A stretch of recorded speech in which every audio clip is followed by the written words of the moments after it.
আজকে যারা আউট হলো? হ্যাঁ, আজকে 1 থেকে 10 এর মধ্যে যারা হয়েছে তাদের রেজাল্ট আউট হয়েছে। আচ্ছা, তুমি হাতে মার্কশিট পেয়েছো? না, কেন মার্কশিট পাওনি?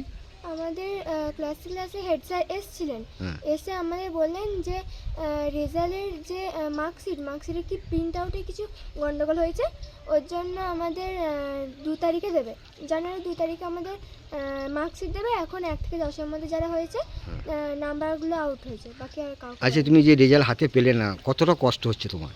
হ্যাঁ, পরীক্ষা দিয়েছি, পরীক্ষার ফলই তো আসল মূল্য, আর সেটাই পাইনি, একটু আপসেট লাগছে। মন খারাপ হচ্ছে একটু? হ্যাঁ, তুমি কোন ক্লাসে পড়ো? 6-এ, এবার কিসে উঠবে? 7-এ উঠবো। হাতে মার্কশিট পেয়েছো? কি বললো, কি মার্কশিট কি বলছে? মার্কশিট 2 তারিখে দেবে। তবে কাদের মার্কশিট দিয়েছে? 10-এর। 10-এর দিয়েছে। রেজাল্ট বেরোলো? হ্যাঁ, কোন ক্লাসে উঠলে তুমি? 9 থেকে 10 উঠলো। তুমি হাতে মার্কশিট পেয়েছো? হ্যাঁ, শুনলাম নাকি সব ক্লাসে মার্কশিট দেওয়া হয়নি, কারণটা? বলছে পোর্টালে গোলমাল আছে। টোটালে গোলমাল আছে না? হুম, তা ওদের কবে রেজাল্ট হবে তুমি দিবে জানো তুমি? না এখন এই রেজাল্ট বের হলো, কেমন লাগছে?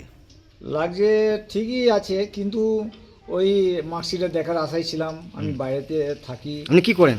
আমি সিআরপিতে চাকরি করি, এখন আমি পার্লামেন্টে ডিউটি করছি। আচ্ছা, তো এই আমি এসেছিলাম যে ছুটিতে দেখবো, জানুয়ারি মাসে বিশেষ করে ছুটি আমরা রাখি।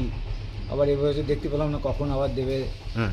হোয়াটসঅ্যাপে দেখতে হবে, তাছাড়া তো উপায় নেই। আর কেন রেজাল্ট পাইনি, মার্কশিট পাইনি? রেজাল্ট মার্কশিট পাইনি, আমি মার্কশিটের জন্যই গিয়েছিলাম যে দেখবো বলে। হ্যাঁ, এসে বলছে মার্কশিট দেয়নি এখনো। কেন আমার তো কষ্ট হচ্ছে একটু। মনটা কষ্ট তো হবেই, আর বা আমরা সাকসেস হলো না দেখবো বলে এসেছিলাম যে সব স্কুলই পাচ্ছে, কিন্তু এইখানে কেন